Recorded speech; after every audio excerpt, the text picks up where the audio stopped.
Hello, this is Dr. John Guyman here once again, and I'm here with Pam Moorhead today to talk a little bit about health and fitness. And so, Pam, just tell us a little bit about yourself and kind of how you got into health and fitness. Well, I was always an active kid and did gymnastics. So I did sports and went to college. And I guess I must have had an interest in the mind and body back then because I was debating on doing psychology or, well, anyway, then I heard about exercise science, which in my day was a brand new field. And so I went that route. I thought those classes were more fun. And I just loved how the beauty of putting the science with movement and figuring out how our bodies worked and figuring out how they worked better and how I can keep them working, right? So I've kind of always had a love for fitness. And then as I've gotten a little older and wiser, I've loved expanding that fitness obviously more into wellness and into the whole. I see myself, as we all do if we journeyed, as the whole being. So the fitness, the nutrition, the emotional health, the mental health, the mind, body. And then I just love that I could not only study that, but figure out how to help other people, because I know, when you feel good, it's just better. Everything in life is better. So yeah, that's kind of how. And then I started, so I guess I've been in the business over 30 years, but I changed the name of my business probably about 5 years ago to Health and Soul Fitness, just to kind of go along with that whole mind, body, whole person aspect. So yeah. That's interesting right there. That you kind of started out with kind of the mental health part, and then now kind of how many studies are kind of bringing fitness kind of background to how much it does influence that area. And so that it is. And honestly, I've never thought of that until this very moment when I was answering your question. So that is amazing funny. how things come up there. Yeah.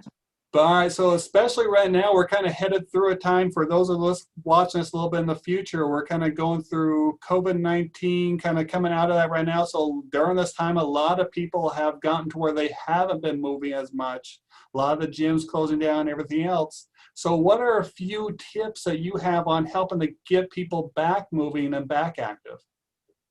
Yeah, that is an awesome question. So honestly, first of all, I think what you said is just move.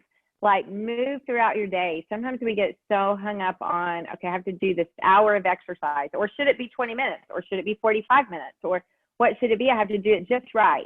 Really, our bodies were created to move. So the more you move, the better you're going to feel, and the more you're going to feel like moving. The body in motion wants to stay in motion. It's so true.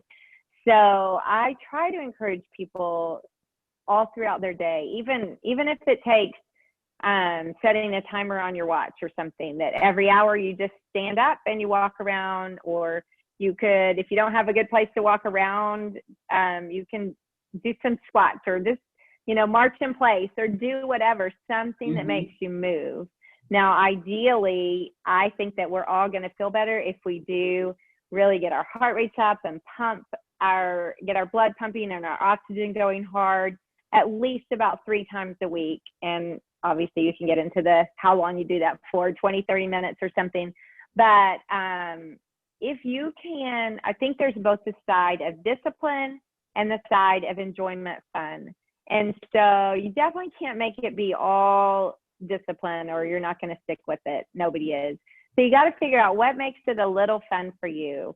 Maybe it's being with other people, whatever that looks like. You were mentioning the pandemic, and for my business, I was either doing personal training or group training with big groups, or small groups or whatever.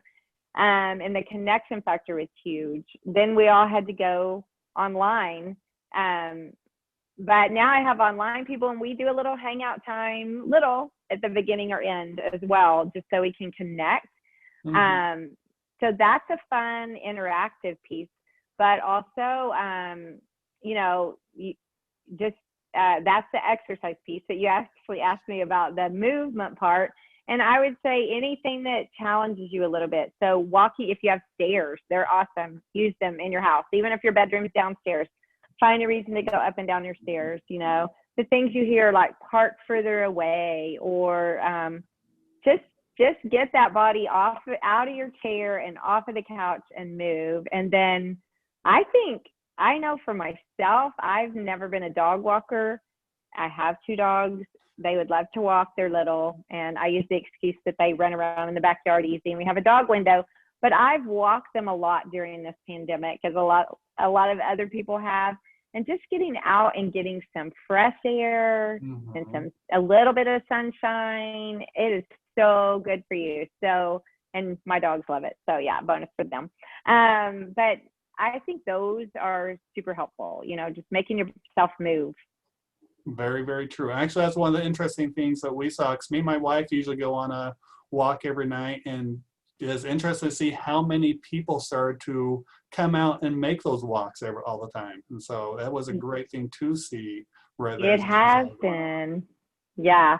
I think a lot of us have found out that we had to do that to survive, right, during this time. And there's a lot of people that haven't, sadly, and it's affected their mental health. And this has been a huge help for people to get out, like you're saying. It's been fun to see. Very true. And I like how you said, kind of, even with the online stuff, you started to even do different things to help people connect. Because how important is that? I know one of the big things, like you said, you do is group fitness, different things like that. So how important is that connection and be able to have a group when you're trying to get into a healthy lifestyle? Well, I think you've got to have at least another person, whether you have one other person or a group of people that you need. Not very many of us are successful at just doing something by ourselves. And not having interaction with another person. We were designed to connect with people. And when we're exercising, I've noticed, even if you're taking a walk with another person, it's so much easier to open up in conversation versus just sitting and drinking a cup of coffee and staring at someone across the table. So I've really noticed that there is an emotional benefit to being with other people. And now, of course, if you're in a group, you're not going to be sharing your heart, but you're going to be getting encouragement and maybe some jokes. Maybe you can give each other a hard time. Maybe it's all just like, wow, I am able, she can do this, I can do it too. Inspiration. I think it's all just huge. It's motivation and accountability, so many pieces. But I personally love just the community aspect and the connectiveness aspect of a group, even if it's a group online. Yeah. So that's why I'll do things like we'll talk about what's something you're going to work on this week, or what's something that you feel you've done successful in the last month during COVID. We got to celebrate those wins, or something that just helps us connect with other people in addition to doing our fitness. So very true. That connection, that kind of sharing ideas, different things there, those are all huge on being able to kind of brainstorm on ways to help you out right there. But kind of going off of that, kind of everybody kind of thinks of like getting into fitness as more of just weight loss, which that's a part of it. But what are some other things that happen as you start to get healthy, especially fitness wise? What are some other things that happen in your life there? Yeah.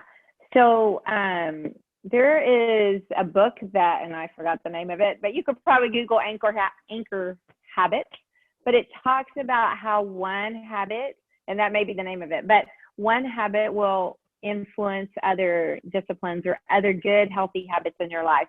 And exercise is one of those. So when you exercise, they find that people tend to eat better.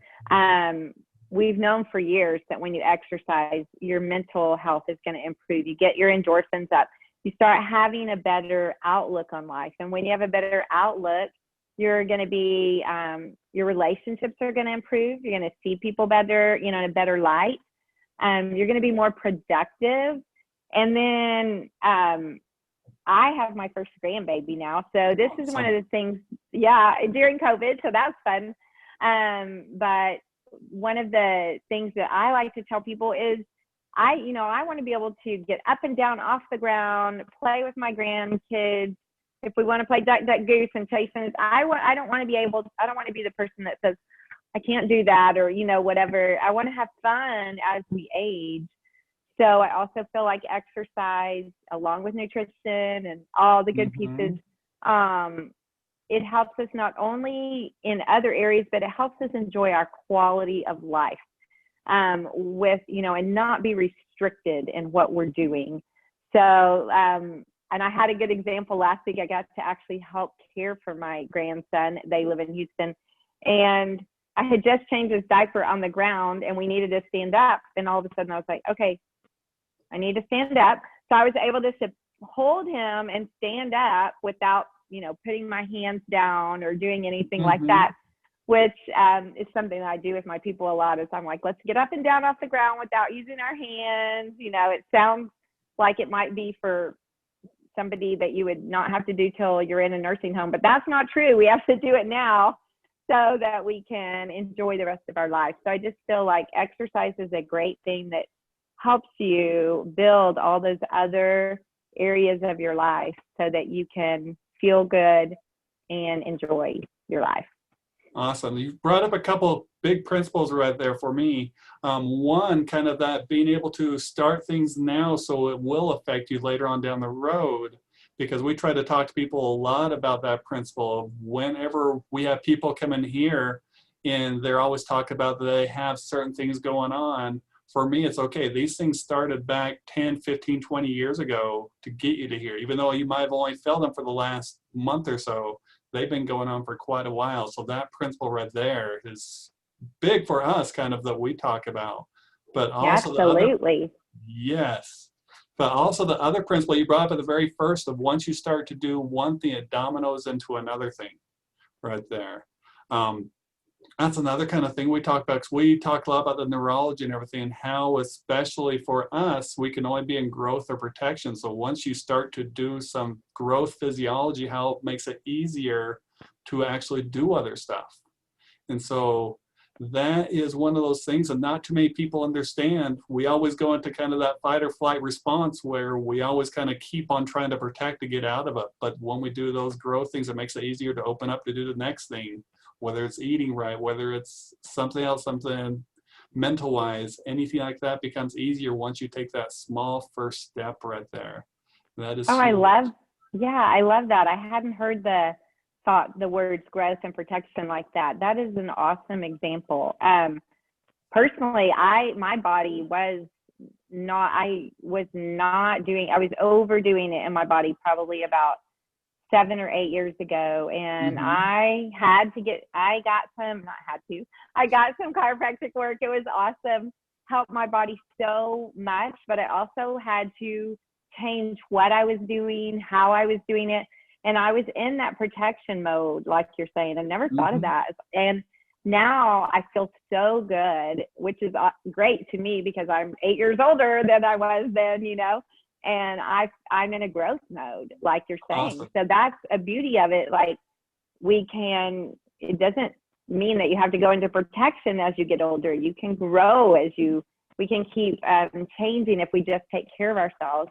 And I thought about that too with chiropractic work. I thought, that a weak ankle could cause bad knees or bad hips, or problem in your back could be coming from your knee or we're all connected, whether it's our body's all connected, our mind is connected, our nutritional system is connected, everything is connected. And so looking at the whole person and taking time to get balanced and heal, getting measures for appropriate healing, and then being able to move to growth. I love that. That's so good. Definitely getting that balance right there and creating those healthy habits, because we're either going to create healthy or unhealthy habits there. And so creating those healthy habits to keep you going. So tell me a little bit about what differentiates kind of what you do from kind of any of the other kind of fitness areas around the area. Well, I know there's so many, great ways to connect people with fitness. One thing that differentiates me is that I've been in the business over 30 years. So I have a lot of experience, and because of that, I've worked with so many different types of people, and I don't believe that I believe that there's great systems and plans, but we're all unique. So there's no cookie cutter approach that works for every person. But there's some basic, basic tenets that we all need and do. But I love to encourage, one of the phrases a couple of phrases I like is, one is you do you. And another is, we have options, not excuses, right? So I love to help us find what works for us and helps us grow, like you're saying, and be the best we can be. And I feel like that is one of the strengths of my business. And right now, my business is, they always tell you to keep your niche small, not to speak to a big group, but it's funny, right now I have online and in person of both groups, and online and in person of personal. And so, but I'm great with that because I'm able to flex. Our business is able to flex and just help as many people as we can. So yeah, I think those are some of the things for me that I love about our business. Awesome. So tell us, Pam, what are some ways that people can get a hold of you if they have any questions or even want to kind of join up with one of your groups or different things there? Oh yeah, that's a great question. So I have, my business is called Health and A&D Soul, SOUL Fitness. And that's the name of my website, healthandsoulfitness.com. And excuse me, my email is pam@healthandsoulfitness.com. So you can reach me there. I would love to connect. And if you had any questions, you could ask me questions. And I also always I do online groups every morning, and we have some in the evening that someone else leads. And we will give you, I offer a free week on there. But I tell you what, if you connect through here, you could have 2 free weeks. Awesome. So just tell me that you connect through here, and I'll give you 2 free weeks. So awesome. Yeah. Thank you so much for that. Bye. Yeah. So once again, thank you so much for being on and giving us all this great wisdom on how to get back healthy right there. And once again, this is Dr. John here with Gateway to Wellness and helping you to get back healthy and get you back to doing what you love. All right. Thanks and have a great day. Thank you so much. Bye-bye.